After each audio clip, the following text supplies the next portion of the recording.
The Kaimukī Neighborhood Board January meeting is called to order. First order of business, I'll ask the Neighborhood Assistant Curtis Hayashi to call the roll, please.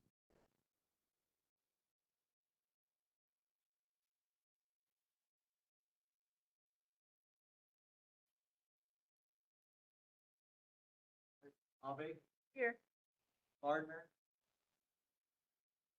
Here. Here. Kane? Here. Hara? Here. Mandrick? Here. Otoza? Here. Okay. Logue? Here. Arnis? Absent. Aguilera? Here. Online. Ho? Yo. And Cagle? Okay, Chair, you have quorum. All right, terrific. Thank you very much. Good evening, everyone. Apologize again for the delay in beginning of the meeting. We had a little scheduling issue with the library this evening, but thank you very much for staying on for our belated beginning. We do need to be out of this room by 9 p.m., so I will request folks who are giving presentations and comments to stay on point as much as possible, and apologies in advance if I need to ask you to summarize and conclude this evening. First order of business is the Honolulu Fire Department. Is anyone from the Honolulu Fire Department on? No, but I do see police. Okay, terrific. So we'll move on to the Honolulu Police Department. Hi, good evening. Lieutenant Thompson from District 7. I'll go over the stats for December. There were 7 motor vehicle thefts with 8 reported the previous, 8 burglaries with 8 the previous month, 22 thefts compared to 18 in December, 17 unauthorized entry of motor vehicles and 5 the previous month. Total calls for service was 5,968. Safety tip for the month. This goes along the line with the Chief's Safer Roads Together campaign that he started last year. And just emphasizes that it's everyone's kuleana to promote safer roads and drive safely. Some of the tips for drivers to buckle up every trip and for every seat. Put phones down and stay alert while driving. Slow down in neighborhoods, near schools and high traffic areas. Drive sober and look out for others on the road. Tips for pedestrians: use crosswalks and wait for walk signals. Make eye contact with drivers before crossing. Avoid distractions such as phones and headphones, which I see a lot nowadays while crossing. Wear bright or reflective clothing at night. Tips for motorcycles is always wear a helmet and protective gear. Stay visible by wearing bright or reflective clothing. Use headlights even during the day.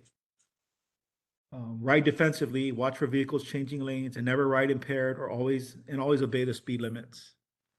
That's all I have. I'm open to take questions at this time. Thank you very much, Lieutenant. We did have a couple of questions based on the agenda. The first question is whether you know of any available details regarding the pedestrian accident that occurred on December 23rd, 2025. It was on a sidewalk at the intersection of Waialae Avenue and 11th Avenue. Do you have any details on that at all? Was it early in the morning? I believe it was in the morning, yes. So I believe the pedestrian was waiting on the corner of 11th Ave on the freeway side of Waialae Ave. The driver was heading Cocoa Head bound on Waialae Ave in the right lane. I think he may have been blinded by the sun because you're driving to the sun at that time of the day, and he veered over and collided to the pedestrian that was standing on the corner. Okay. All right. Thank you. The second question was, we received a question, I guess in the past, this resident indicated that during the Honolulu Marathon, the police allowed crossing of Kilauea at 22nd Avenue during gaps, I guess, with the marathon runners. And Right. this particular year, I guess this resident indicated that the police were not permitting cars to cross during gaps, when gaps, I guess, occurred during the marathon. So he was a bit concerned about that. Do you know if there's a policy or was there a change in policy that you're aware of or any other information on that? I wasn't aware of any policy or plans for that part of the marathon. In the past, I've worked a marathon where it was up to the officers that were posted discretion to allow cars through based on if it was safe to go through. It's hard to say how it was at the time, but that's my understanding of how it still is today. Okay. All right. Thank you very much. Any other questions for the Honolulu Police Department? Online, Becky? Yeah. Hi, Brian. Sorry, my hand isn't raising as far as I can see here, so I'm not sure if you can see it. I have two comments for HPD. The first is much broader. I'm sure you're aware of what's happening in Minneapolis right now, and I'm hearing reports that ICE are starting to check into hotels in Waikiki, actually.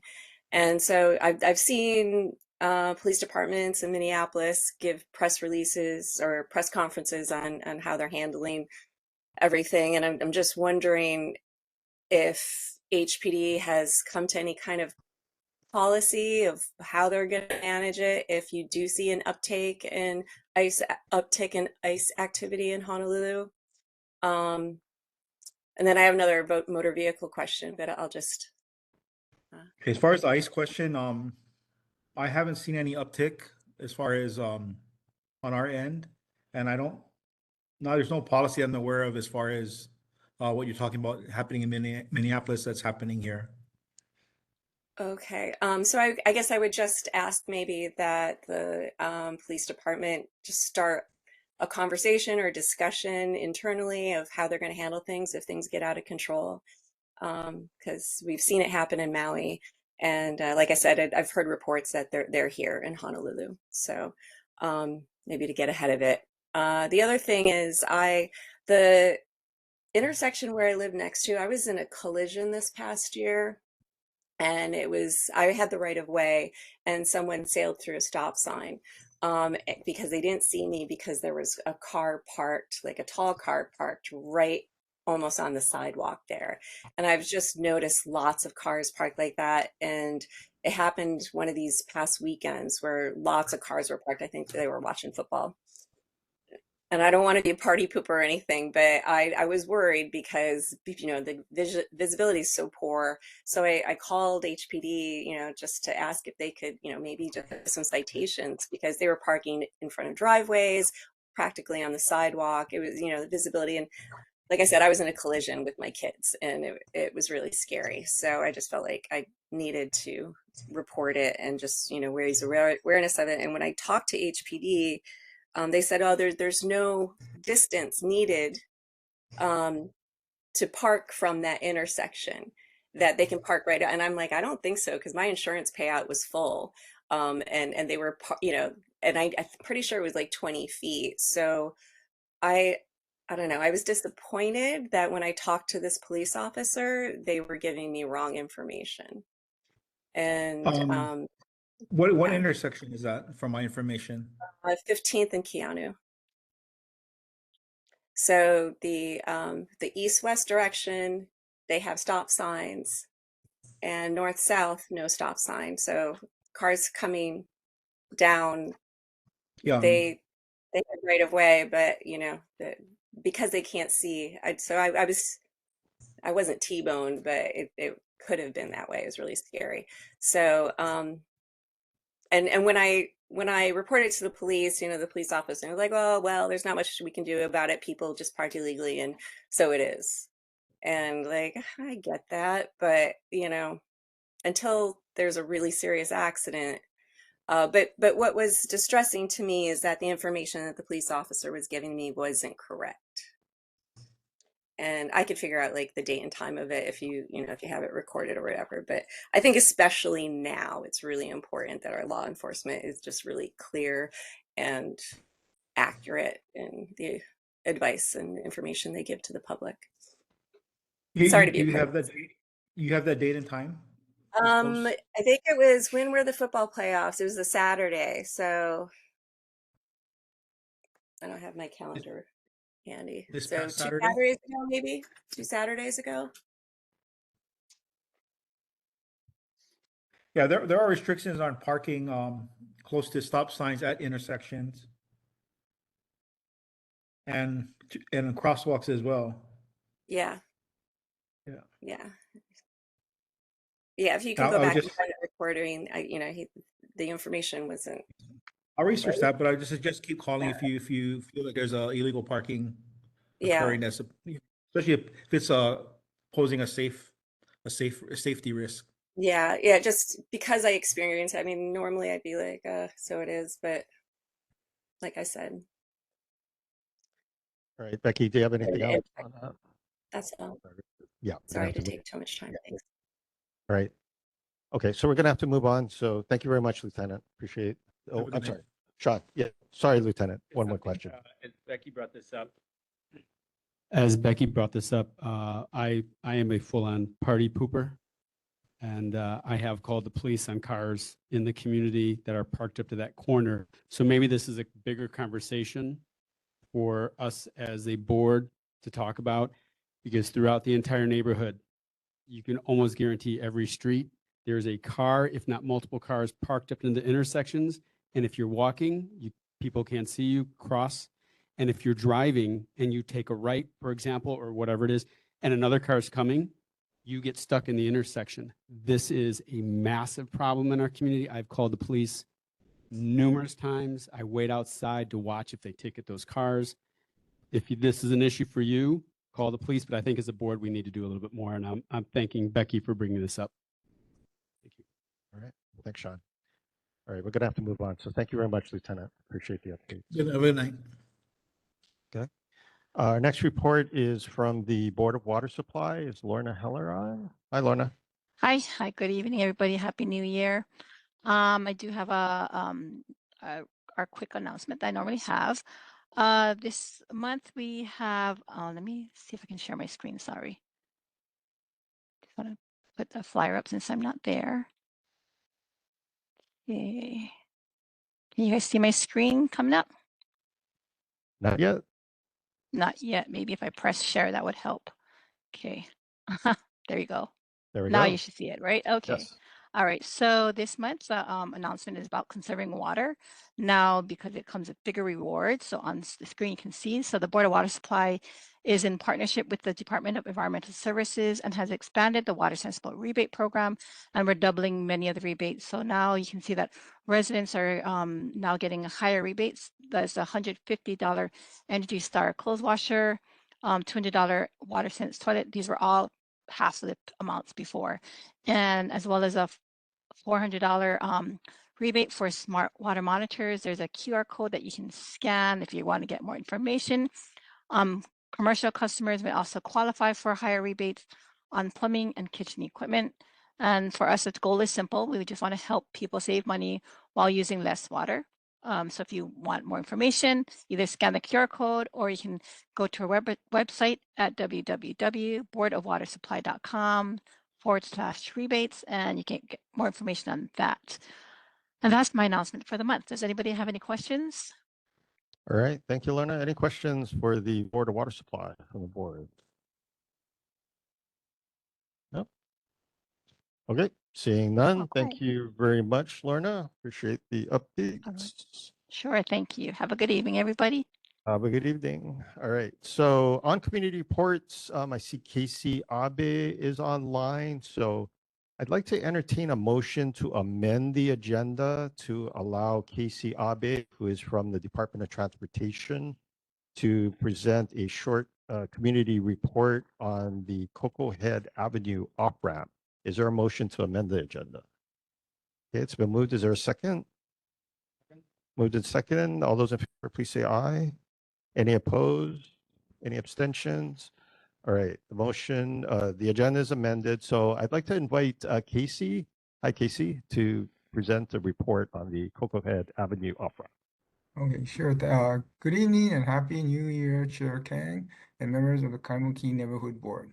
My name is Casey Abe, and I have been temporarily assigned as a State DOT Highways representative to the Kaimukī Neighborhood Board. The previous representative, Mr. Brian Kimura, retired over a year ago back in December 2024, and we still have not found his replacement as our traffic branch head for the Highways Division. I thought we had a replacement, but there was a miscommunication, so I will be continuing to be your highways representative until our administration finds a replacement.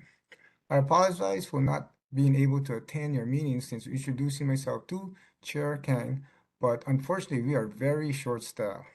From my understanding, at your September 2025 Neighborhood Board meeting, there was a presentation by residents who are very concerned about the dangerous intersections at the Cocoa Head Avenue off-ramp, also known as Exit 26A. It seems vehicles coming from the off-ramp are not paying attention and losing control of their vehicle and either crashing into the raised concrete median and knocking down the 10-foot Type 1 traffic signal standard, or they crash through the median and end up hitting the existing utility pole, CMU wall, or bridge abutment. In the presentation, it mentioned about a 2019 HDOT staff study recommending the restriping of a shared turn lane to an exclusive right turn lane as a solution to the problem. For this slide, the residents living directly across the off-ramp is very concerned that one day the out-of-control vehicle will come crashing into their home. The Highways Division has advertised and awarded a $4 million contract to Paul's Electrical Contracting Company, where the project limits will include the Cocoa Head off-ramp and the Cocoa Head Avenue from Poho Avenue to Harding Avenue intersections. The scope of work will include modernizing the existing traffic signal systems at the Cocoa Head Avenue off-ramp and Poho Avenue intersection. Mr. Brent Maeda will be our state construction project manager, and his contact information is shown on this slide. But unfortunately, the start construction date is still pending. Also included in the scope of work, we will implement the recommendation of the 2019 study, and that eliminates the existing double left turn movement going towards Harding Avenue and install new exclusive right and left turn only lanes. This slide shows a continuation of the signing and payment marking plans going towards Harding Avenue from the off-ramp. This slide shows the new signing and payment marking plans at Harding Avenue, where the project ends. And this slide shows the new signing and payment marking plans from the off-ramp towards Poho Avenue, the other end of the project limits. This slide shows the new traffic signal system that will be installed at the off-ramp, which will have 3 new traffic signal standards. We will replace the existing 2 Type 1 10-foot standards highlighted in yellow on the existing raised concrete median, but we will be adding a larger Type 2 traffic signal standard, which will have a 28-foot mass arm highlighted in green for traffic traveling along Cocoa Head Avenue from Poho Avenue to Harding Avenue. Although I am still waiting for the recommendation from our traffic branch, one proposal that I thought we could quickly implement is to install yellow portable barrels on the existing raised concrete median. We could also install them between the new traffic signal standards to prevent out-of-control vehicles from crashing into the residential home across the off-ramp. From my understanding, the width of the barrel is about 3 feet wide, but I would need to confirm that with our traffic branch. The number of barrels will depend on how much space we have. If the board or concerned citizen is okay with this proposed plan, I will have to work with our traffic branch and Oahu District Maintenance Office to see if this plan meets current traffic safety standards and can be implemented. This concludes my report. If the board members or the public have any concerns about the state highways, they can email me at the email address shown on this slide. I will investigate and report back virtually at the next neighborhood board meeting that I can attend. Also, I would greatly appreciate it if you can attach pictures or Google Map location of your concerns. I can take any questions at this time. All right. Thank you very much, Casey. Appreciate the update and report. Any questions for Casey Abe of the Department of Transportation from the board? Okay. Hi, Brian. Sorry, I just Oh, want yeah. to just assert support for putting those bollards or whatever you call them. There's some on a corner nearby, and they seem effective. And maybe we can even paint them, and they could be pretty. I don't know, but just expressing support. All right. Thank you very much. Let's see. Oh, Lori Yamada. Go ahead. Laura, you're on mute. Okay, thank you very much, Casey, for coming to the meeting and addressing this issue. It's been a long time working on. I mean, at one point, recently I was thinking, do not do that change of the one lane going this way and one lane going this way up the ramp, because it'll give you the same kind of problems you have at 6th Avenue as well as Pahala Mall off ramps. It backs up, you know? So, but I'm okay, maybe can try, try seeing how that goes. If the stoplights are coordinated better on that, the place at the where you off ramp and Pahoa, because there is a backup at Pahoa. So if that can be fixed, I'm okay with it, and maybe just, or leave it as it is now. Like this one, and then one there and one that way, 2 ways on the right side and 1 way that way. Yeah, so that's my input. And I agree with the, down on Harding, you got that left, middle, and right. That's fine. But where would you'd be taking away the parking though from the library, in front of the library? Oh, we do not intend to take away any parking. All we're doing is eliminating this second left turn. If you Yeah, see okay, the yeah, picture, that's right? fine. That's fine. So we're thinking too that this second left turn, when you're making a double left turn, this person on the right-hand side, if they're not paying attention, this driver is the one that's crashing through the median and probably into the home. So we take away that, and make it only a right turn and only a Okay. left turn. Then you have only one left turn.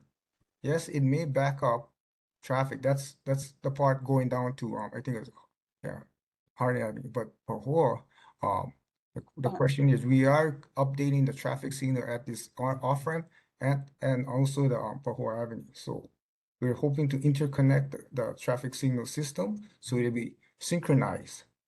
So hopefully we don't have backup. That's why we modernize both signal systems. All right, so the one that's going across the off ramp, there isn't a pedestrian press button then, right? Wait, no, let me back up here. Because that'll screw it up. You mean The one right across the you have a crosswalk coming off the you have a crosswalk here. Yeah. Does it have a push button? Well, that's why we're modernizing the signal. So when a pedestrian pushes the button, it's supposed to synchronize the traffic. Okay, so if it stops here for the pedestrian, right? Then after they walk through, it has to be synchronized, because eventually this traffic here moving towards I guess Powell Avenue has to eventually stop. Okay. I still fear that maybe it'll be a crazy backup, but try them. Again, we have to try, yeah. Yeah. Okay, try them. Mhm. Thank you so much. All right. Thank you very much, Lori. So we're going to move on. Thanks. Any last question I have for one. Casey? Okay, yeah. Yeah, Yeah. I'm a Cocoa Head off-ramp person. I turn right to go down Cocoa Head Avenue to 12th Avenue. And then a lot of people do turn left off of Cocoa Head Avenue to go to Pahoa Avenue. And what I find is they block the Cocoa Head Street, because by the time they have the right to turn right and then turn quick left to Pahoa, it really causes a kind of a traffic hazard, I think. So I think this is worth a try. And I think it's going to probably be much better for the right turn to Cocoa Head to 12th Avenue, and also for the left turn down Puhoi Avenue. Yeah. Thank you. All right. Thank you very much, Audrey. All right. So we're going to have to move on. So thank you very much, Casey, again, for attending our meeting, providing the updates. And if folks have any questions, you have Casey's email that he provided. So Yeah, thanks so again. Appreciate it. just to clarify, we'll try to work with our maintenance crew to install those crash barrels now, and after we do the project in the median, to prevent cars from crossing over and hitting the home, we put those yellow barrels. Sure. The board is acceptable for that? Yeah, any other comments about the use of the barrels from the board? Yeah, seems to be, yeah, no objections to that, Casey. So that Okay. sounds like Sounds good. Thank you. a good measure to take. Thank you very much. Appreciate it again. All right, so we will move on to presentations. So we have a presentation from the City and County of Honolulu Exceptional Tree Program by Dan Donnell. Dan, are you there? I am. Thank you very much, Chair Kang and members of the neighborhood board and the community. I'm Dan Donnell with Trees for Honolulu's Future, but I'm here wearing my city hat as a volunteer with the Mayor's Arborist Advisory Committee. And just wanted to quickly go through a few slides here. The Exceptional Tree Program, give a little overview, the criteria, and then we'll close with management and the map. So 50 years old, back in 1975, the state legislature made this process to get exceptional trees and then pushed it out to each county. So each county has its own arborist advisory committee that reviews nominations. And we put right here in the second bullet, the big carrot, which is if you are a owner of a property that has an exceptional tree on it, you are eligible for a $3,000 state tax deduction on your income tax for every 3 years. So it's not every year, but the idea there is it covers some of your additional costs for having a tree, exceptional tree. And as the last bullet point mentions, there's 1,400 exceptional trees around the state. So what is an exceptional tree? It's these 8 criteria: historic or cultural value, age, rarity, location, size, the aesthetic quality, or endemic status. It doesn't have to be all of these things. It just needs to have at least one. So, you know, it may be a small tree, but it's a very special one in an area that has some significance, or who planted it, or so forth. There's a link, and I'll QR code, but I'll also drop in the chat at the end links on the web about the exceptional tree nomination forms. And here are the kind of the requirements that you need to do if your tree is approved. The Arborist Advisory Committee makes the recommendation to the City Council. City Council then would enact an ordinance that would include that particular tree. And then any pruning of the tree must be done by a qualified arborist. And the city division of urban forestry, we call it DUF, reviews that. And then very interestingly, it runs with the property. So if you're a private property owner, you apply for this, you get your tree status, and then 5 years later, you sell your property. The exceptional tree status runs with the land. So it's not something you can just turn on or off. So that's a very important point. And this is a map of Oahu. You can see the concentration in the downtown Manoa, Waikiki area, and then in central Oahu, and then the windward side has quite a few. And I will just toggle to another part here, because I promised Chair Kang I would show the trees in Kaimukī. So here we go. We're zooming in, and folks, 0. There are 0 exceptional trees on the registry in the Kaimukī area. So that's my pitch today. There's some beautiful trees in Kaimukī that would meet one or more of those 8 criteria. And the last thing, and I'll open up for questions, public trees, because that's come up, is our Arborist Advisory Committee is going to all the neighborhood boards on the island to publicize this program. If it's, say, a city tree, and there are quite a few here, or University of Hawaii has quite a few trees, you need that landowner's permission to nominate it. So you can see a tree at the University of Hawaii, think it's great, but you need to get the University of Hawaii to sign off on that application. So that's an important point here. So at that at this point, I'll just stop to see if there's any questions, and I thank the board for allowing us to present today, and I'll drop that in the chat as well. This wonderful website here, the Outdoor Circle, has talks more about all these things that I talked about. So thank you. All right. Thank you very much, Dan. Appreciate it. I'm sure there's an exceptional tree in Kaimukī somewhere, but let's see. Carol has a question for you. Carol, go Is ahead. this on? Is there ever a possibility of like a row of exceptional trees? Like there's part of 10th Avenue. Yes, yeah, excellent question. The Arborist Advisory Committee, we just did a row on Pocky Avenue in Waikiki by Kapiolani Park, not the tree tunnel, but another area. And that is actually groves of trees can be nominated. They're almost always public property trees. So that's just another consideration, but yeah, absolutely. Okay, I'm sorry. Wait, hang on. Becky, you have a question?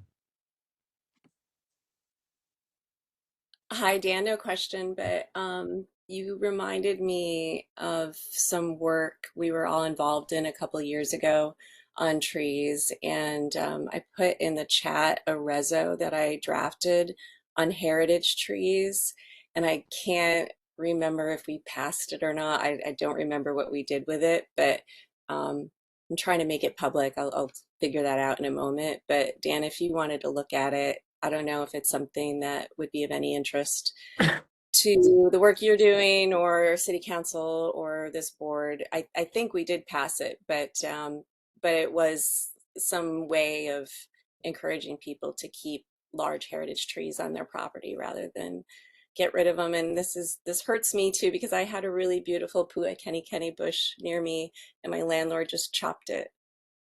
And it was like losing a pet. So I don't know. Thanks for the work you do. That's all. Well, thank you, Becky. And if you can just turn on the access on that document, because I tried to click on it, but it's locked off. But heritage trees are a kind of intermediate step. So, and it is something the Arborist Advisory Committee has looked at. Hawaii does not have any heritage tree ordinances, and it's a very useful kind of intermediate designation. A lot of other jurisdictions have it. So thank you for that reminder. Okay, Dan, we have another question for you from the community. I just have a quick question. I was wondering, I've heard of a lot of insurance companies that are taking down the larger trees that are around people's houses in order for those houses to maintain their insurance. So is there a way that if you do have an exceptional tree that you can get help with the insurance company if they want to take that down? Yeah, I haven't heard that specific issue, but yeah, I mean, I think the insurance company, you can get it delisted, a tree, the exceptional tree, and it can be removed, but there has to be a really valid reason for it. And the reason is only one, which is public safety. So if the tree is diseased and in risk of failure, the city will allow it to be removed.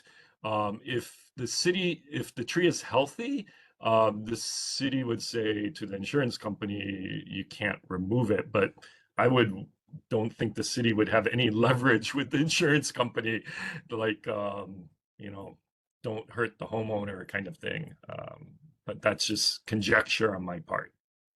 Okay, thank you. All right, thank you very much.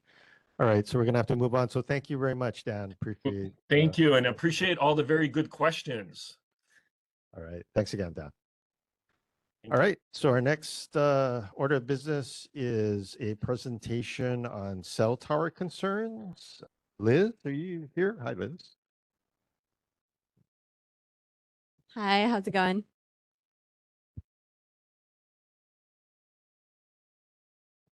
Oh. Yes. So I'm here because I am concerned about the extreme number of cell towers that has gone up. Since 2019, I've just noticed, looking around the community, there is just a plethora of cell towers that are now here that did not used to be here. And I'm just concerned about any radiation increase that we would have seen since 2019, just given the spacing of the towers. Before they were like farther apart, but now the spacing of cell towers is much closer together. So this is a concern of mine. If we want to go to the next slide. And it's a concern because there are studies that show cell towers have a link to health harm. You know, some of the health impacts that are discussed are headaches, concentration difficulties, memory changes, dizziness, tremors, depressive symptoms, fatigue and sleep disturbances, and increased incidence of cancer for those living in proximity to a cell phone transmitter station. And I know that there are some studies that show no link to harm, but just given the number of studies that do show, you know, this potential, you know, cause of health issues is something that I think we need to really look at. Because if you look at those symptoms and you think about how many people do you know who recently have started to have these symptoms that didn't used to have those symptoms? And I personally know of many people who have started to have these, you know, symptoms that just kind of came on out of nowhere. And, you know, I think we just need to look at any potential correlation with the number of cell towers that, you know, the number of cell towers that have increased. So if we go to the next slide,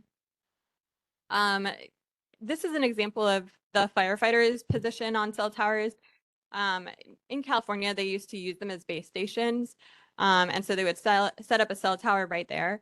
And basically, like the firefighters union started to oppose the use of fire stations as base stations until a study with the highest scientific merit is conducted and proves that such sightings are not hazardous. And this kind of came out of anecdotal stories as well as, you know, issues, health issues that firefighters were having related to the cell towers being installed on their stations. So if we look ahead, so another study is the tree damage from cell towers. There are studies that show asymmetrical leaf loss, such as this. So I think that this is just something that, you know, we should have on our awareness is like, could some of our trees be being impacted by the number of cell towers that have gone up? So this kind of shows the progressive leaf loss from a, you know, with a cell tower nearby. So like in the first picture down there, you can see that's May 2013. That tree is looking okay. But then when you fast forward to July 2016, I'm a little blind. But July 2016, and you can see like in the side facing the cell tower, that tree is starting to lose a lot more leaves. So it's just something that I think we need to have as awareness. Once again, spatially inhomogeneous tree damage, you know, that kind of pattern of leaf loss has been linked to cell towers. And then in the following slide, we can see one other example of that spatially inhomogeneous tree damage where, you know, we have bare branches and the rest of the tree is fine. So, you know, I think I would love to see a study done on Honolulu's trees, particularly around Aloha Tower, KCC, just to make sure that these cell towers that have gone up are not harming our beautiful trees. And so 5G is quite different from 4G. And this was something that I kind of looked into more because I was like, why are there so many cell towers? Like, I don't understand. They're extremely ugly. You can see them all over the landscape. So I was like, well, what is the difference? And there's a difference in frequencies. And frequencies can be really powerful. I mean, it's what makes the cell towers work, of course. And it's also, you know, it can have different kinds of effects. Different frequencies have different impacts. So 4G, primary frequency range was below 6 gigahertz. And then with 5G, it's the low and mid bands and higher frequencies, so above 5 gigahertz. And then with the high frequencies, those are also starting to be used. And then the maximum channel bandwidth is up to 100 megahertz. So I think we just need to think about what kind of impact is this difference in frequencies potentially having on people, and also on wildlife. So this is the picture of an insect, and you can see just the differences in heating. So in the first picture, that's 2 gigahertz, and then in the second picture, I believe that's 24 gigahertz. And so you can see like it causes a difference in the way that the animal is responding. And insects are very responsive to radio frequencies and they're sensitive to radiation. And, you know, as we discussed, like climate change, you know, it's a concern of mine for sure. And we need to be saying like, hey, like what kinds of new technologies are we introducing that could have a potential impact on climate change? Because it's all interconnected. So if we go to the next slide, we also can see that 5G requires a lot more energy. And this is a concern because of how it might impact our electrical grid. We're already, you know, seeing these potential rate hikes in 2026. And we have to consider like what kind of impact could these cell towers utilizing our energy have on our electrical grid and the need for it to be updated and maintained more so than in the past. Okay, so there are also, I also thought this was kind of interesting. I know autism is, it's concerning, you know, it's just, as a new parent myself, like I am concerned about the potential that my daughter might one day come down with autism. And talking to teachers who have seen the number of autistic kids in their class increase over time is really worrisome. And so we need to be looking at like what kinds of changes are we making in our environment that could have an impact on us. Like we are living beings, like we are impacted by radiation. We are sensitive to it. And a recent study by Yale researchers showed that radio frequencies emitted by cell phones, cell towers, and Wi-Fi interfered with neurodevelopment and increased the expression of autism-related genes in laboratory models of the fetal brain. We need to look at this as a potential issue, you know, versus just saying, okay, let's just go with it and allow for more cell towers. This is just kind of a snapshot of what that study looked like. And so there are examples of school boards that are no longer allowing for these cell towers to be placed on their schools. And the Big Island actually recently passed an ordinance requiring a 600-foot setback from schools and residences, which I thought was super awesome. Like, I definitely don't want a cell tower put right behind my kid's school or on my kid's school. Like, that's ridiculous. Like, it's untested. And to have that cell tower there, like, we don't know what kind of impact that's going to have on them. And when you go to the doctor, they say, we don't know what's wrong. So, so like, we have to control factors within our environment versus just charging ahead without having consideration for what kinds of impacts those decisions might have. Palo Alto was included on that list, as well as Portland, Oregon, which has ended new leases for all cell towers. So local initiatives. So what I think is awesome and what is happening is there is going to be a bill introduced on the cell tower topic by Senator Gabbard. And I would love to have everybody's support on this and have people vote yes. Oh, sorry. I wasn't quite done with that one. To have everybody vote yes on that bill. Then I think we need additional Department of Health oversight, which is a part of that bill, which is going to be a component of that, and just heating studies that show potential damage. Like, we know there's studies that show everything's fine, there's nothing, you know, no potential damage, but then there's also studies that show health impacts, potential cancer, autism link. And we need to heed the studies that show potential damage to health and human beings from these cell towers, and we need to be cautious, take a cautious approach.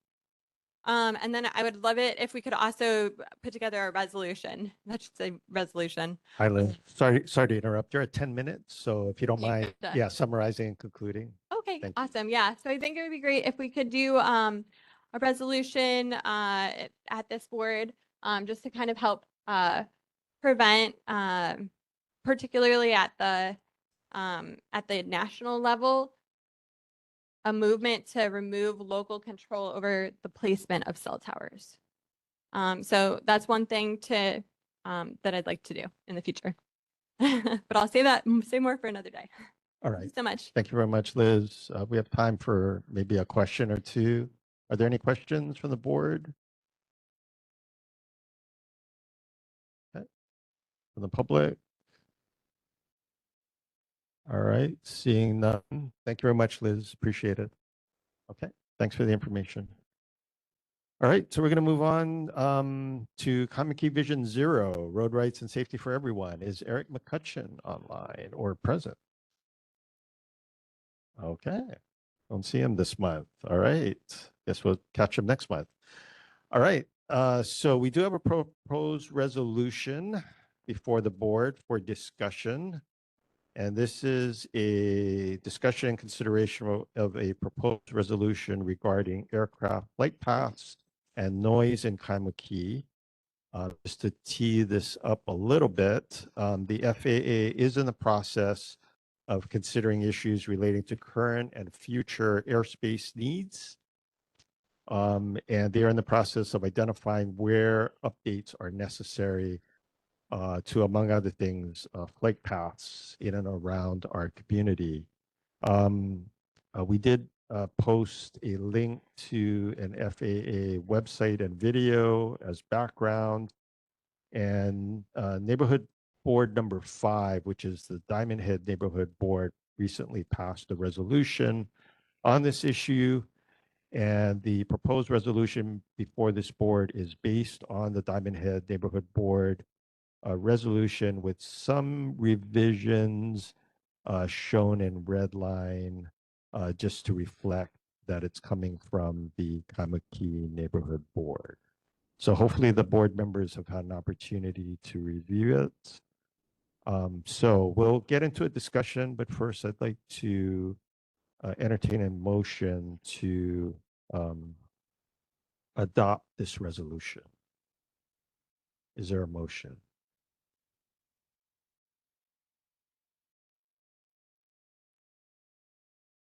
No motion. Oh, yes, Oh, okay. Sorry, somebody moved. Christine.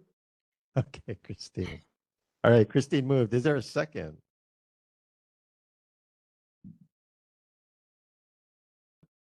I'll second. Okay. Becky moved and seconded. All right, so we will open it up for discussion. Any discussion on the resolution from the board? This is Christine, if I can speak. I Sure. know for myself, I'm in Kaimukī near Diamond Head, and the helicopter and the plane activity is out of control from like 3 or 4 in the morning till, I mean, in the evenings, even late night. So I'm wholeheartedly in support of this resolution. Thank you. All right, thanks, Christine. Any other comments from the board?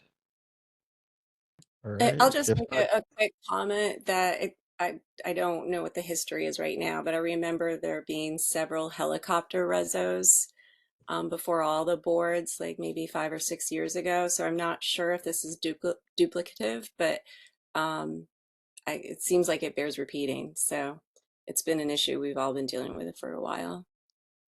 All right, thanks, Becky. Any comments from the pub? Oh, Sean, go ahead. I think it would be interesting maybe to have somebody from an aviation background, somebody who has understanding of traffic to come and give a presentation. If we could find somebody, I think it would be great not to have helicopters fly over my home. However, if you push them all, helicopters and planes, all into one area over the water, that increases the risk of collision and damage. and life issues. So before I could say this sounds like a good idea or not, I would really like to know more of the details about safety for air traffic, and where they put these helicopters and planes and why they put them in those particular locations. Okay, thanks. All right, so I'll open it up for comment from the public. Any comments? Yeah, I have a few slides. Is it okay if I show a couple Sure. slides that Curtis has? Sure. Okay. So while he pulls those up, my name's Amy Fuller. I'm just a community member. I was at the I watched the Diamond Head board meeting, and we had this discussion about these airplanes. And so the FAA, so the Federal Aviation Administration, came to the Diamond Head board, and they actually talked about redesigning the airspace.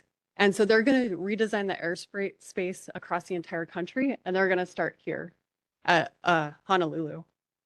So here is just a quick picture of Oahu, and we zoom out. So this is the number of planes in the sky, like right now. And so you can kind of see like all the planes surrounding our area. So the blue dot, look, I brought my laser pointer. So the blue dot right here is where we're at. Okay, so this is the planes.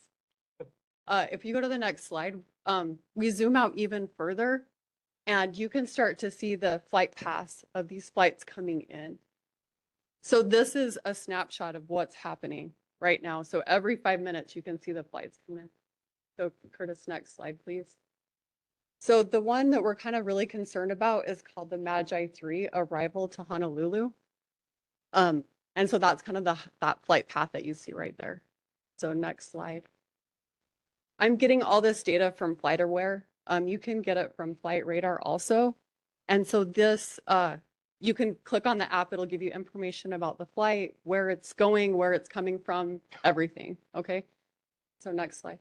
So I want to show you guys, we presented this at the Diamond Head Kapahulu St. Louis Neighborhood Board, but here's that Magi 3 arrival. Here's Diamond Head in the circle.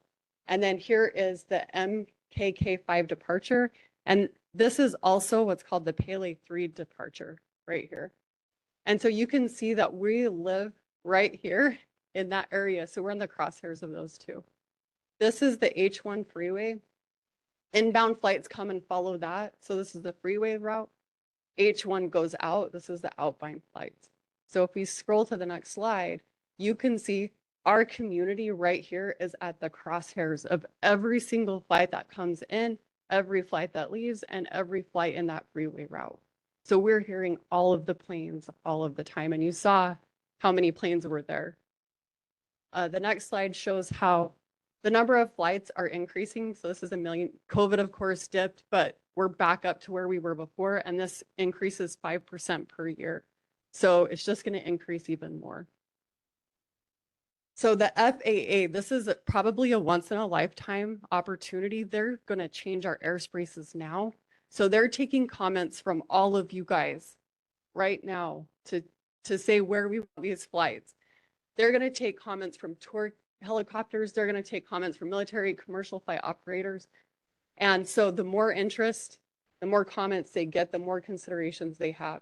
So these guys could say, you know what, we want the aircrafts to go over the neighborhoods instead of somewhere else. So right now they're going over the most populated parts. So we need to make our voices heard. So I've handed out a lot of the these flyers, so you guys all have a copy of this. This QR code right here is a link to their site where we can leave comments. What we've done is we've written kind of 5 bullet points that you guys can hit that talk about all of the routes, so you can make informed comments because they're going to listen. They came to our neighborhood board to ask for our comments. So this is our opportunity. So if we could go to the next slide, and this is the last one. So it's up to all of us to make our voices heard. So please, you know, contact the FAA. Here's the QR code. Because like I said, this is the once in a lifetime opportunity. We heard from the FAA, and that's what we based the resolution off of. I am a community member, so I was like involved in it. And yeah, so if you guys have any questions, I'd be happy to answer any of them. Carol. I looked at this fairly quickly when I was at home, and what I didn't see is what are the what are the suggested alternative routes? So I think for us, if we can go back, sorry, Curtis, to the one with all the flight paths on it. I think if we point out the flight paths that cause the most distress for our community, so like maybe it's this one. And if we can just even eliminate one of the flight paths, it'll cut down our noise by 50%. But where would they go? So what we've noticed is even if we take the MKK5 and the poly 3 and we push it out a little bit further, it reduces the airplane noise substantially. So we're not suggesting like, okay, get rid of the flights. We know they have to be there, but can they push out a little bit here? Can they redirect a little bit here? And even when the planes land backwards, you only get them coming in this way. And what happens is it reduces that noise by 50%. So that's kind of our biggest focus is, can we push this out? Can we eliminate that or move it just to reduce all of them flying over this highly dense area? And I don't know if you guys have heard, but at like 2:30 in the morning, there's prop planes that are going on that highway route that's waking, like I woke up the other night because it's just so loud. So maybe at 2:30 in the morning, we can say, why are you flying over the neighborhoods at 2:30? Thanks for presenting and giving that information. That's more for trade wind weather, not Kona wind, so they may take a different route. But again, that's also something to be a consideration. I think most of the noise that people in Kaimukī are going to complain about is the guys going along the freeway, which is generally speaking, generalizing, not commercial flights. But 2 in the morning, I don't care what the heck it is. Why are you flying over my house at 2 in the morning? So that's one issue. The smaller planes, helicopters, those kinds of things, military guys are they're following the freeway because that's their path and they're going to follow. Commercial, not as much of an impact, perhaps. The guy coming in the blue line, sorry, I don't know that one. They're way up in the sky, so you still hear them, but not as bad as 200 feet off the ground along the freeway kind of situation. I think the hard part is like every 5 minutes they're coming this way, they're going that way, and so even just pushing them out by, a couple miles offshore or maybe protected space over Diamond Head, there's like several suggestions that if we don't like say, hey, this is a major problem for us in the community, they won't know. And they'll just hear the commercial airlines that'll want the shortest route or stuff like that. And the graph I showed with all of the planes, that doesn't include the military planes or the touring planes or the helicopters. So that's just kind of the commercial planes that you see. But I mean, download the app and see where these planes are going. It's pretty eye-opening when you actually pay attention. All right. Thank you, Amy. To say, yeah, thank you for doing this because I wish the FAA did the presentation here also because they went to Diamond Head, but you took the initiative to do. Oh, anyway, but there is in the recent years a lot of nighttime aircraft, helicopters, small planes, big planes, and I hear them. I installed double pane glass windows. I mean, it helps, but I do hear them. So it is a problem. My tendency is to go with this resolution just to let them know that if they can do something, alternatives that are still safe and economical for them to do. Well, we started kind of tracking the noise and we noticed like when they cut the corner and go over Diamond Head, it's a lot noisier. So even just pushing them offshore or like with the Kona winds, when the one coming overhead is gone, it substantially reduces the noise. And you guys know what the noise does when 3 days ago, the helicopter circled the neighborhood. I don't know, you guys, for 3 hours it was circling. And so just eliminating just a little bit of that noise in such a noisy area makes a substantial difference. So if you guys can spread the word, to your neighbors, please let them know their voices can be heard right now. All right. Thank you very much, Amy. So last comment from Lori Yamada. Yeah, thank you. Was wondering, since you're so good at doing research, has there been any kind of instances somewhere in the world that they did change paths to do what we want them to do for our ideal Kaimukī community, noise thing. Uh-huh. You can Thank you, thank you for that question. I would have to look into that a little bit more. I can just speak from experience when the wind shift and the planes are reduced by 50%, how much of a difference that is.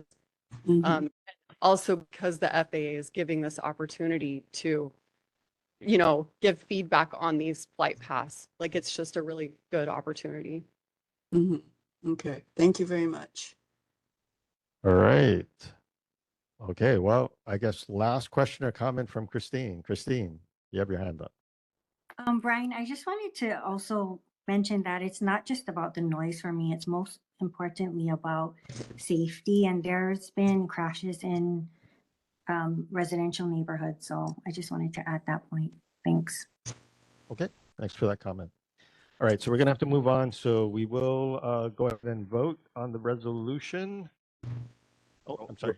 Do a roll call vote. Yes, please. And for the record, I've been at the Diamond Head Neighborhood Board meetings. FAA officials have not presented the Diamond Head Neighborhood Board. They didn't. Kekoa Kaluhiva from Congressman Case's office did flag this issue regarding the FAA's Hawaii Air Modernization Project. So someone from Congressman Case's office who attended that meeting. Starting with Audrey Abe on the resolution. Aye. Aguilera. Aye. Aye. Arnis is absent. Gardner. Aye. Aye. Hara. Aye. Ho. Hagel. Logue. Aye. Mandrick. Otoza. Aye. And Kang. Aye. 9 votes, 0 no votes, and 1 abstention. Resolution is adopted. All right, thank you very much. So those of you in the public who may also wish to comment, we have the link there to the FAA comment page as well. All right, so we'll move on to elected official reports. We are at 8:25. We do need to wrap up the meeting. The library wants us out of here by 9. First off is Mayor Rick Langiari's representative. Hey, everybody, can you hear me?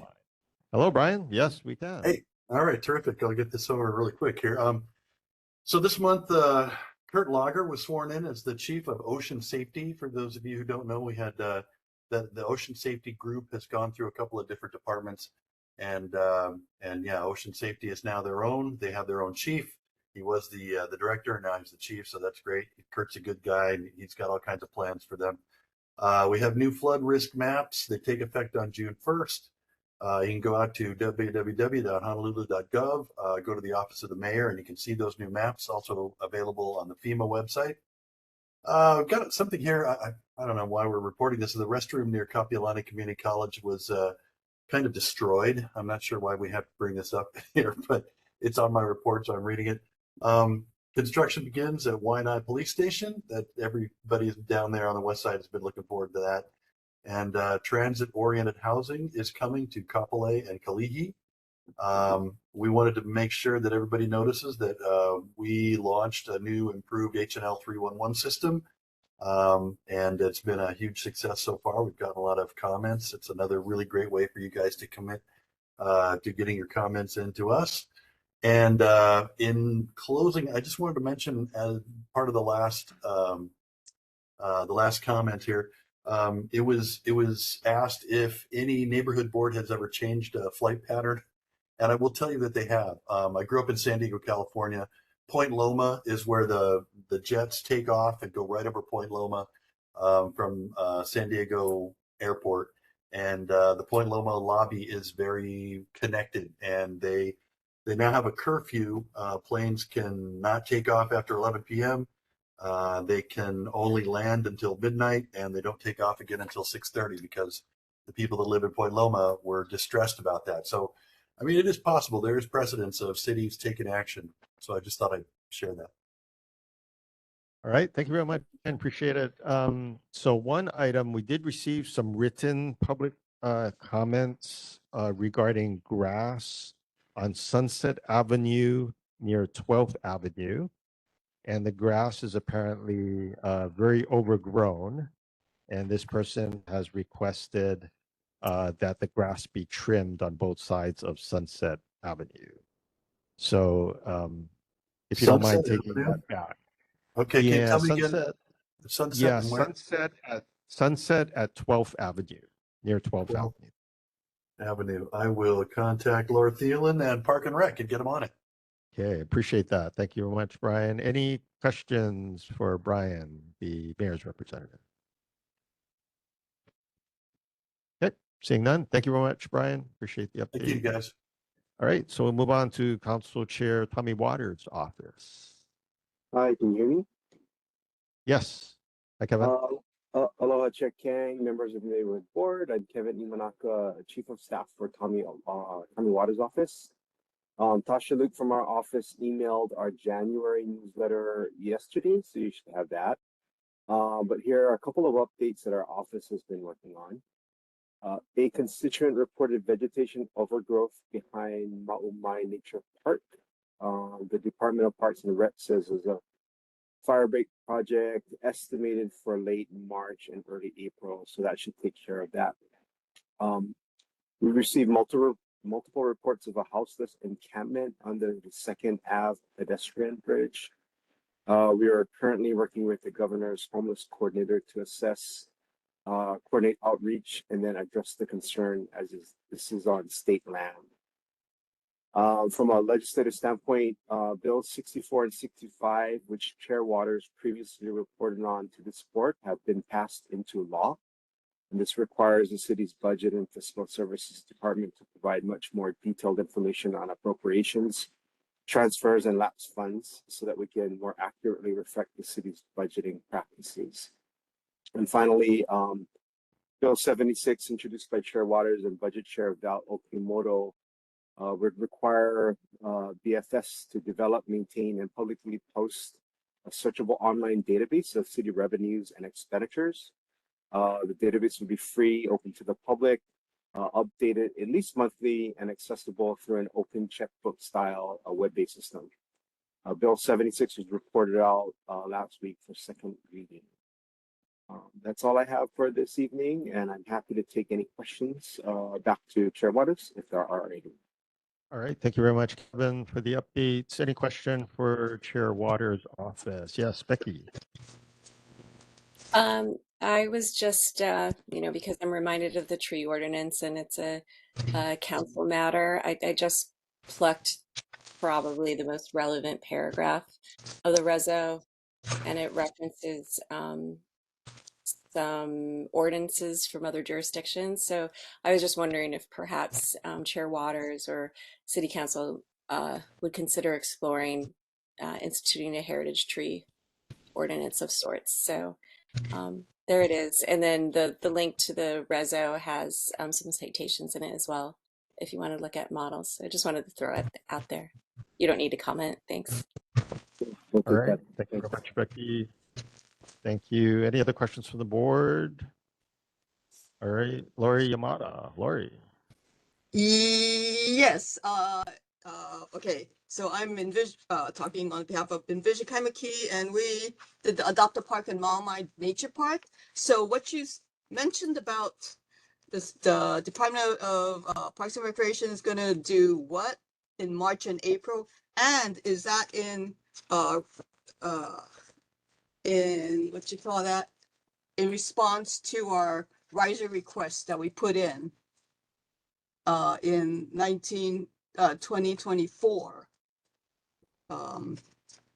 Is that the same request that you're going to start doing? They're going to start clearing the grassy part in the upper, or Maumai Park. Is that what you said? What did you say? In March and April. Yeah, I said that the Department of Parks and Rec is actually doing a fire break project. Yes. Not sure if that's exactly related to what you're talking about, but I can follow up for you, Laurie. Yes, please. Yes, please. Because I'm having a Maumai Nature Park meeting next Wednesday, and I'd like to report this. Okay. I'll get back to you with the specific language so you can have that for your meeting. Okay. Thank you very much. Sure. All right, thanks, Lori. Okay, so we're gonna have to move on. So thank you very much, Kevin. Appreciate the update from Chair Waters' office. All right, we'll move on to Governor Josh Green's representative. Is David Patterson online by any chance? Okay, so we do have oh, nope, okay. So we do have a new governor's representative, David Patterson. He'll probably join us next time. We'll move on to Senator Stanley Chang's office. Is any representative from Senator Chang's office on? Okay, seeing none, we'll move on to Senator Les Ihara. Senator Ihara online. I am. Can you see me or hear me? Let me see. Yes, we can see you and hear you. Okay, yeah, I'm still got work to do here, but I thought I've been listening. As you know, the legislature opened today, and the bill introduction deadline is next week, Wednesday. And today was a regular session day where we did not have festivities that we do have after the election year. I'll be working mostly in facilitating relations with House and Senate leadership. The president called me out in his open day speech today and told everyone I was the longest serving member and the oldest, well, not the oldest, but longest serving member. And so I will be using that experience to work with House and Senate, mostly having the conference committee period work as smoothly as possible so that the House and Senate can agree on bills that will address the concerns that the public has. So I'd be happy to answer any questions. And I have my full-time staff started today. I have 4 staff, and they'd be, if you have any questions about bills, you can call my office and they'll be able to help you. All right, thank you very much, Senator. Any questions for Senator Ihara's office or Senator Ihara? All right, seeing none, thank you very much, Senator. Thanks for coming on online. All right, so we'll move on to Representative Tina Grandinetti. Welcome, Representative. Thank you. Thank you so much. No, don't clap, don't clap. Yeah, like Senator Ihara said, today was opening day at the Capitol. Thank you, Board Member Hara, for coming to visit my office, and all of you are welcome anytime to come to room 304. This session, I will be serving as a member on the committees of Housing and Transportation. I know, this neighborhood board cares a lot about those issues, and I will also be serving as vice chair of the Committee on Consumer Protection. That's a new committee assignment for me, and I'm really excited about it because I feel like all of us kind of these days feel like we're being nickeled and dimed at every point as a consumer, and in this committee, we can do a lot of good work to support affordability and really make a difference in our experience as consumers every day. Let's see. For my personal bill package, we have a pretty tight bill limit this session, just 10 bills. But we've prioritized bills that protect homeowners from foreclosure, protect renters from displacement, try to lower the cost of prescription drugs through reforming pharmacy benefits managers, and bills that promote sustainability and affordability in our communities.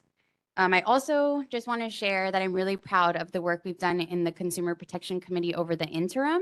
And you can go back and watch 2 of the info briefings we hosted on YouTube. We had one info briefing on fraud, particularly the forms of fraud that target our kupuna and our retirees.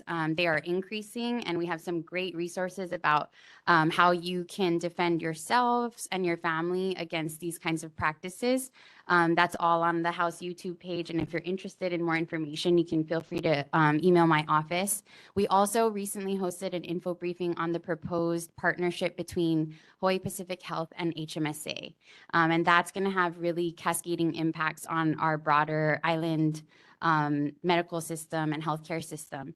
That'll really impact, has the potential to impact our Medicare and Medicaid population. So that is a developing issue. We're getting more information, and you can find a lot of really good information in those info briefings. Again, you can find them on YouTube or email my office and we can send you the link. Aside from that, my session staff is onboarded, and we look forward to answering your calls, hearing your questions and concerns. It really helps us to do our job better when you guys reach out. So we look forward to hearing from you, and I'm here for any questions. All right. Thank you, Representative. Any questions for Representative Grandinetti? Becky, go ahead. I didn't go to opening day today, so I'm getting it all out now. I'm happy to hear that you're prioritizing housing for renters. This is an issue close to my heart because within 18 months, I was displaced with my family 3 times by unscrupulous practices by landlords. Especially in Kaimukī, it's really hard, and I wanted to stay. I love Kaimukī. I want to stay in Kaimukī, and it's been really hard to stay here. I've managed to, thanks to Lori Yamada, I will say she helped me find this current place, so props to her. So my question is, what is the proposal on, preventing tenant displacement, and how can we support? Well, last session I had introduced bills on increased notice periods for lease non-renewals and rent increases. We also introduced some, more aspirational proposals around rent stabilization and just cause evictions. Those bills are technically still alive, but this session we decided to go for a more maybe politically feasible lift, which is a tenant notice of rights to be provided or published by the Office of Consumer Protection and provided to tenants at the beginning of every lease. Because what we know about landlord-tenant law is that it's incumbent on the renter to defend their rights in courts. It's a self-help law. So if we are depending on tenants to do that, they should be educated about what those rights are. And we also I'm also reintroducing a bill that made it all the way to conference last session, providing relocation assistance to tenants who are displaced by 201H projects that are, facilitated by the city and state. The lead disclosures, sort of the first proposal, the rights. Oh, basically just a very accessible 1 or 2 pager that kind of condenses the rights you have under the landlord-tenant handbook, and just makes it more accessible for people. Because right now we have HRS and then we have a 36-page handbook. It's all, in legalese that's pretty hard to understand. So this is just a very condensed and accessible version of that. Very good. All right. Thank you. Any other questions for Representative Grandinetti? Okay, seeing none. Thank you very much, Representative. Thank you. Appreciate the updates. All right. We'll move on to Representative Jackson Sayama. What kind of reception shall we give Representative Sayama? All right, there we go. Well, Happy New Year, everyone. What a warm welcome. Thank you so much. Before I begin my report, I do want to introduce my staff who have so graciously decided to stay with us here today. First, we have Mark. He will be my committee clerk, working on a lot of my legislation and committee work. Next, we have Ariel, my legislative aide, who will be working on a lot of my constituent and community operations. So if you do call our office, know that you can now place a face to the name. We ask you to be patient, and we look forward to working with you this year. And as former vice chair of CPC myself, I'm very excited to have Tina join that committee. I'm very confident that you'll do great work there. So we're very lucky to have you. For my report again, this year I will continue to chair the House Labor Committee. And so my focus will be primarily towards expanding Hawaii's workforce development pipelines, as well as exploring different policies to recruit and retain qualified employees for the state to address the labor shortage, not only for the state as an employer, but also the state as a whole and its economy. Some legislation that I'll be proposing to do these things is expanding the qualifications for the Hawaii Healthcare Preceptor Tax Credit. This addresses the healthcare workforce shortage. So this will connect not only medical students, but also nursing and social work students with qualified preceptors to ensure that they're getting the necessary training to provide quality care for local patients. I'll also be working with Department of Labor as well as unions and other stakeholders to create new incentives for apprenticeship programs. Not everyone goes through a 4-year college or a master's right after high school. A lot of folks can go straight into apprenticeship into the trades, and those are really good paying jobs that ensure that local students, local graduates stay home and find good paying jobs. So those are some of the proposals that I'll be working on this session. For community issues, we do continue to have feral chicken issues, both in Kaimukī and Palova and St. Louis Heights, actually, right in my house. So we hope to change the definition of how feral chickens are categorized in the Hawaii revised statutes to make it a little easier for pest control to eliminate feral chicken populations without possible being liable for animal abuse. And so right now it's very expensive, as you can, I'm sure you already know, to eliminate feral chickens, even with the subsidized city program. So other than that, we also have already reached out to HPD in response to a lot of the speeding incidents along Waialae Avenue. We talked earlier about the 11th and Waialae. There was also the one closer to, I think, 16th and Waialae, where they sped and destroyed a utility pole. So we are coordinating with HPD, and we'd like to work with the board as well to figure out a date for maybe a speeding awareness, slow down, sign waving event, maybe along Waialae Avenue in front of Aliolani Elementary. But again, we'd love to coordinate with the board on that so we could have a good turnout for that event as well. Aside from that, I'm available for any questions, although I do need to mention, unfortunately, I have maxed out on my bill introduction limit. A lot of community input this time around, so I apologize for that. And encourage you, if you do have any bills that you'd like to introduce, reach out to the senators, as they don't have the constrictions of bill limits as the House members do have. So with that, I'm open for questions. All right, thank you very much, Representative Sayama. Any questions for Representative Sayama from the board, from the public? All right, seeing none, thank you very much, Thank you, Chair. Representative. Thank you for coming out. And thank you for your staff for staying as well. All right, so do we have a representative from U.S. Congressman Ed Keese's office online? All right, seeing none, we will move on to community concerns from residents. This is an opportunity for residents, not board members, to share comments and concerns that are not listed on the agenda. I noticed we have quite a number of people here this evening. One of the announcements from the board was for the Kyoto Japanese Archery Range draft environmental assessment. That was an announcement from the board. But if any residents would like to comment on that, I'd invite any residents to go ahead and provide any comments. We have a whole group here Sure. for comments. I don't know how this kind of thing is brought to. My name is Dr. Grace O'Neill, by the way. I live up there on Wilhelmina Rise area, in a place. I walk down to the park every day with my dog, probably twice a day sometimes. And I didn't learn about this arrow range until, I don't know, Donna told me about it. I go to the dog. We have a dog training group. It's like a free service that she does for community members. And so I heard about it from her, but I just sort of thought it was strange that it wasn't brought up to the community. And just like this young woman told us about how FAA has comments where they have a comment period where you can give feedback. It's presented like, do you want, this, what do you want to do about this? And then you give feedback online.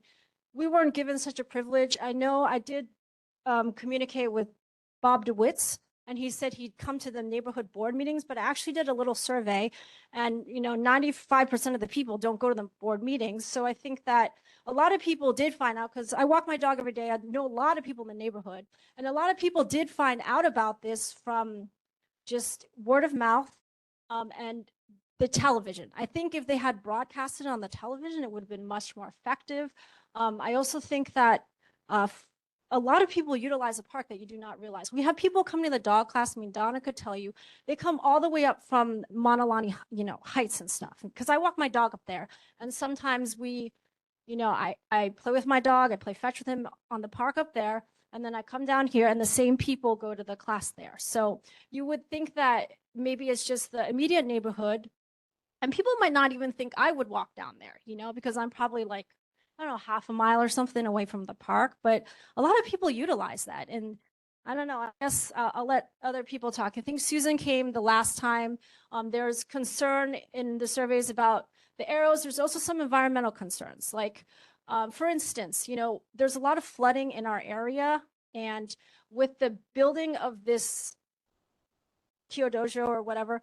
So with the building of this, what's going to happen is there's going to be that much less trees. And so, you know, all those trees aren't necessarily desirable trees. They're not indigenous trees. They're halicoa, whatever, but they still do absorb some of the runoff because when it rains really bad, it pours and it floods all the way down 16th Avenue. And it's actually hard to get up. I don't know if any of you live up there and have experienced that, but it does, it floods. And so there's some concern about that. And also, I can read some of the concerns in my survey if anybody is interested, but I know we're short on time, so I want to make it brief.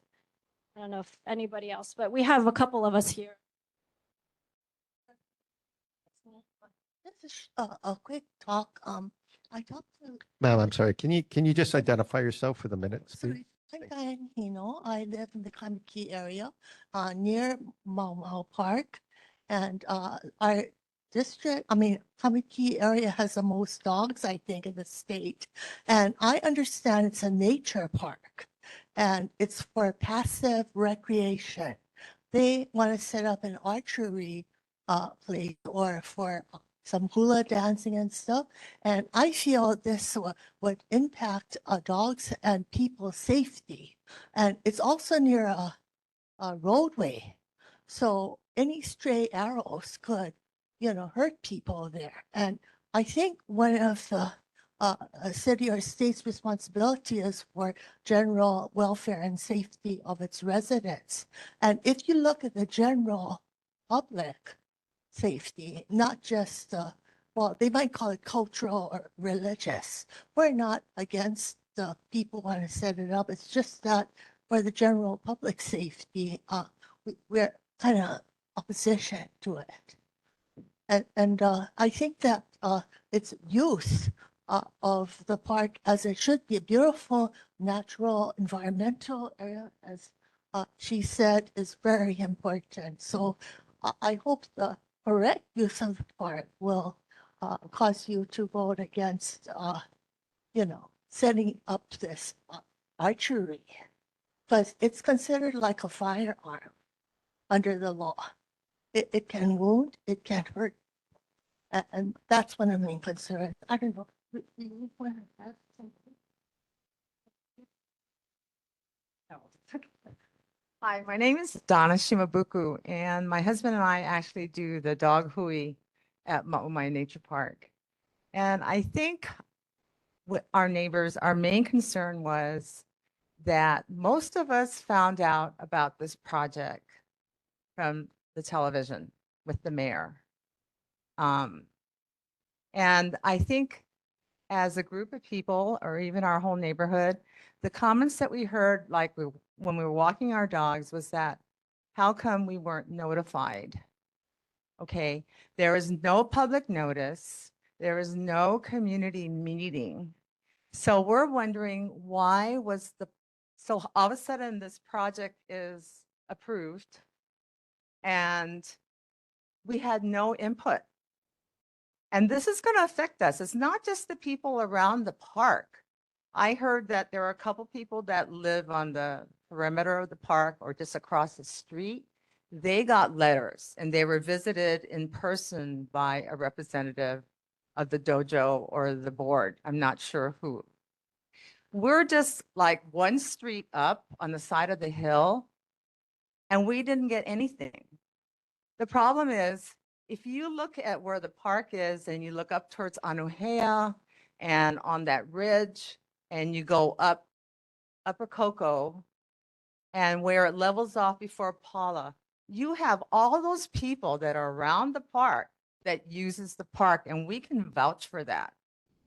because we see them every single day walking their dogs or just walking and exercising. And if you read what the meaning of Ma'umai, it means forever, and it's a forever grassy area, and it's all natural. So we are going against what the name of the park is, if you haven't researched it. But that's besides the point. The point is that we didn't know anything about the process. We didn't get notified. And all of a sudden now we're going to have this building, a park, and it's a nature park. And I don't think a building looks very natural to me. I mean, there's other ways that you can improve the park, and you can make walking trails going all the way up where more people will use it and it'll be safer. Because if it's my understanding, I may be wrong, but the dojo is just going to be a select few. And it's only going to be open, from what I gather, like 4 days a week. And so you're not serving the community. You're not serving our neighborhood. And that's really sad, because I grew up in this neighborhood. My dad bought the property on Cocoa Drive in 1945. So my family has been in this neighborhood for a very long time. And there's other families that are the same way. And I think if you talk to them, they're going to feel the same way that I feel. And so that's our main concern. That's why we're here tonight, because we didn't know anything about this project until the mayor was announcing it on TV. And that's not right. I think you should have had community input, and so we can voice our opinions like what we're doing right now, which seems like hopefully it's not after the fact. So this is all I have to say. Anybody else? You know, I think it is after the fact from what I read in the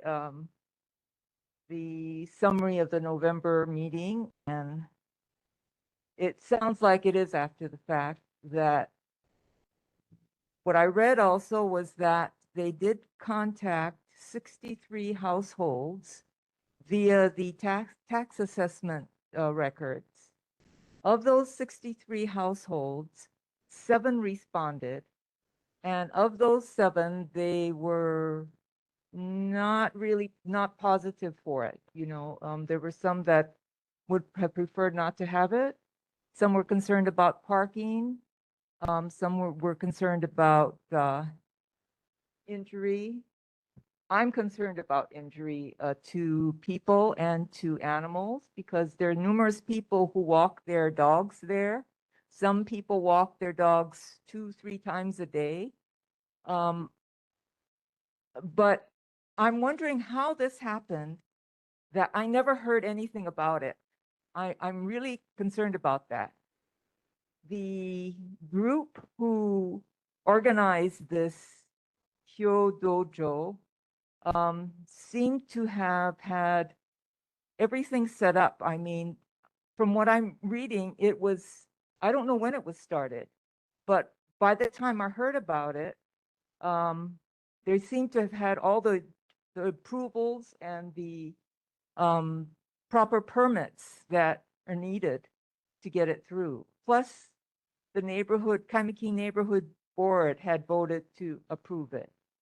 And yet I didn't hear about it until the day after they had the presentation at Motley Park, the grass area. I drove past there one day and I saw these chairs set up, and I thought, oh, they're having something there. And then the next day, I got a flyer in my mailbox, not by US Post. Somebody had just stuck it in my mailbox, that this Hyo Dojo was going to be built.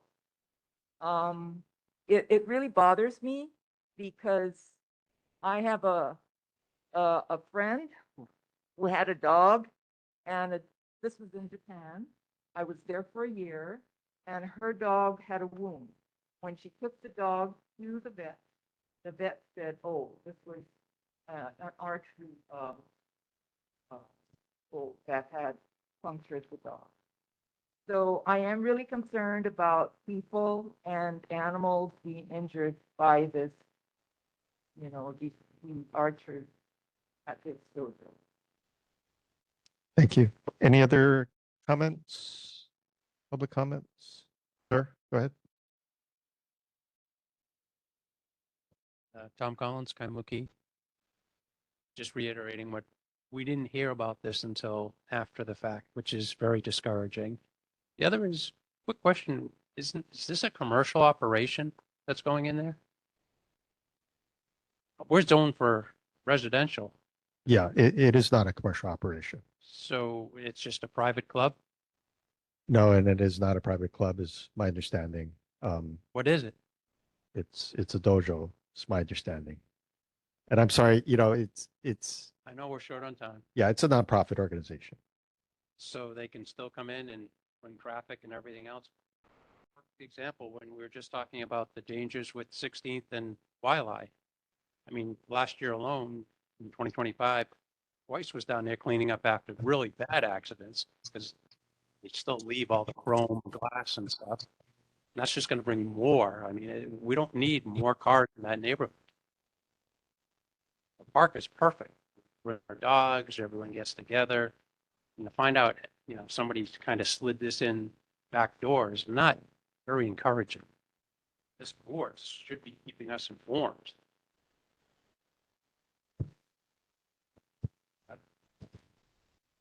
Bob, do you have a comment? Can you pass the microphone to back there, please? Thank you. Hi, good evening, everybody. My name is Bob DeWitz, and I'm with the Hawaii Kudo Foundation, who's doing the project. And so, you know, you folks, thank you for coming out tonight and sharing your concerns. I'll try to address them as best I can. One, approaching the community. I'm new at public outreach. We approached the city initially. We asked what the process was. The city said, okay, you know, you got to go approach the community board, which we did several times. And you got to send out the survey to the surrounding residents, the 60 residents, which we did, and, you know, do the environmental assessment. So, I mean, we went through all the steps that we were told to follow, but absolutely in retrospect, should have been a much broader outreach. So I apologize for that. Had I known then what I know now, certainly would have been a wider net. So I just apologize for that, and please give me your comments now. You know, I'll do what I can to address your concerns. Safety. Yes, sir.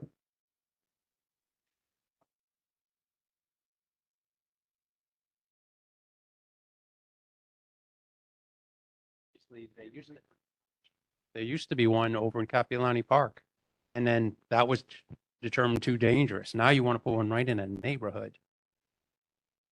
So In a real tight area.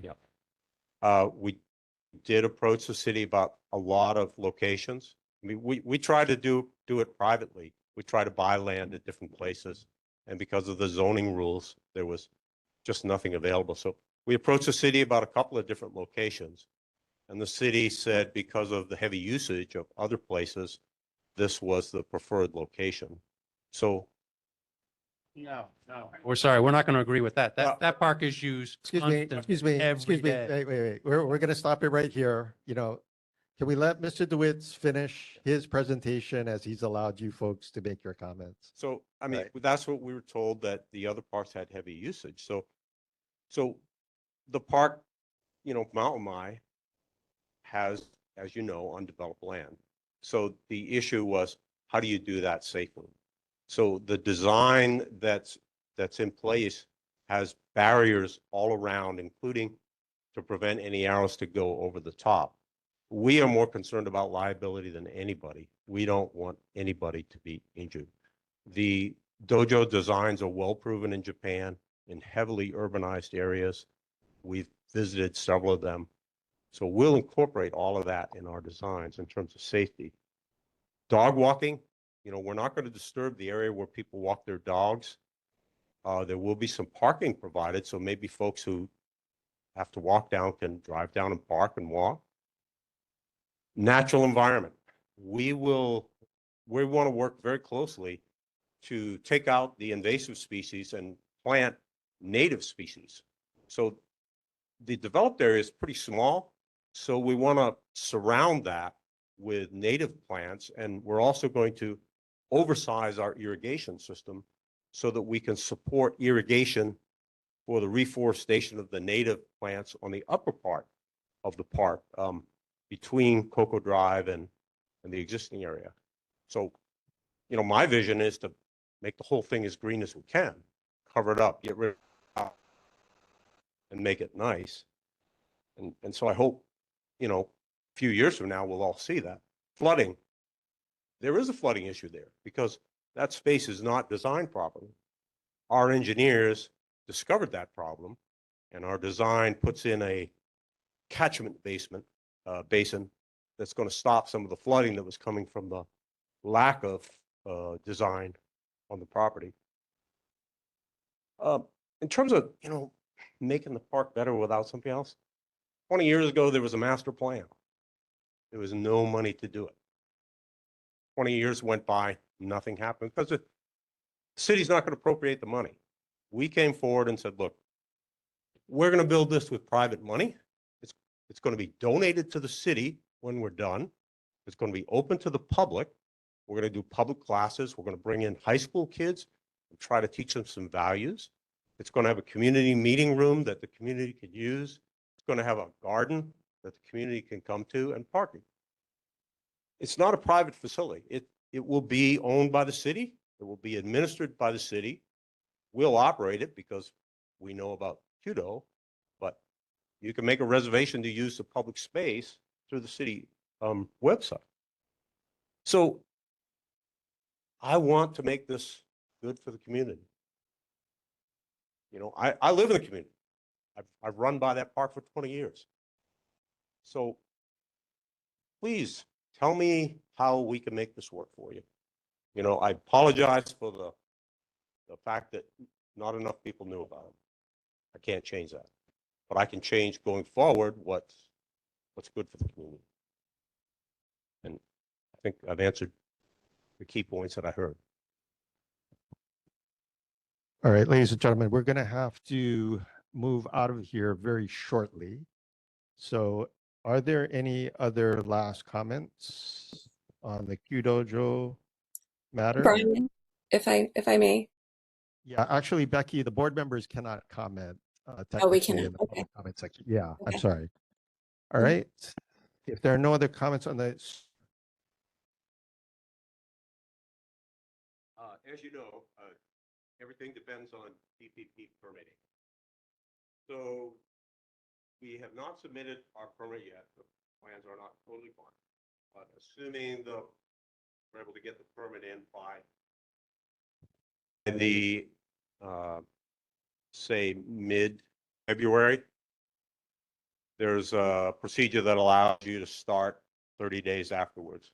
So mid-March, April could be start. Construction period would be 5 months.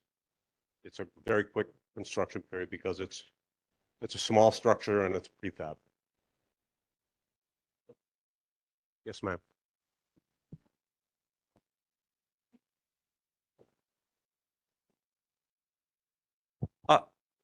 I'm asking for your feedback.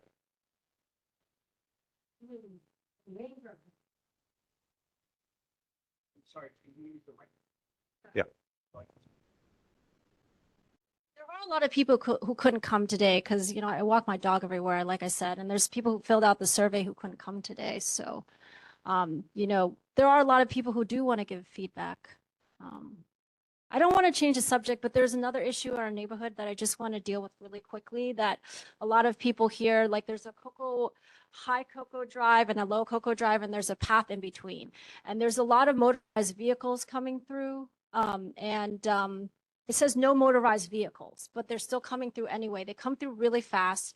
There's a blind turn, and a few people have almost like been hit by these mopeds.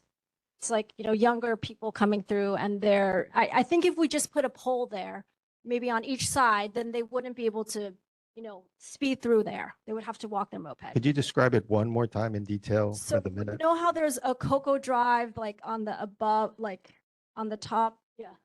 Okay, yeah. It's the 4,000 block of Cocoa Drive is a little bit higher, and then there's a walk-through that has a big sign saying no motorized vehicles, but these mopeds and motorcycles come through a lot, and it connects it to the 4,100 block of Cocoa Drive.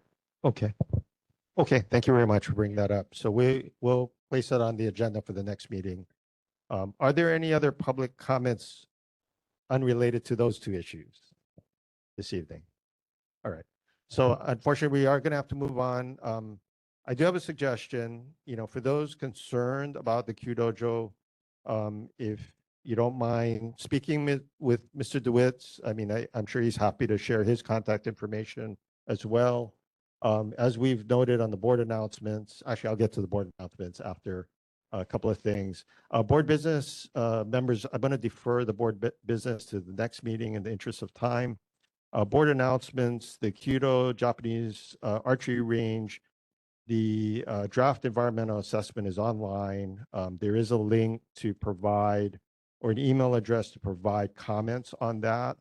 So I do suggest residents who are concerned about that to also look at those links in our agenda.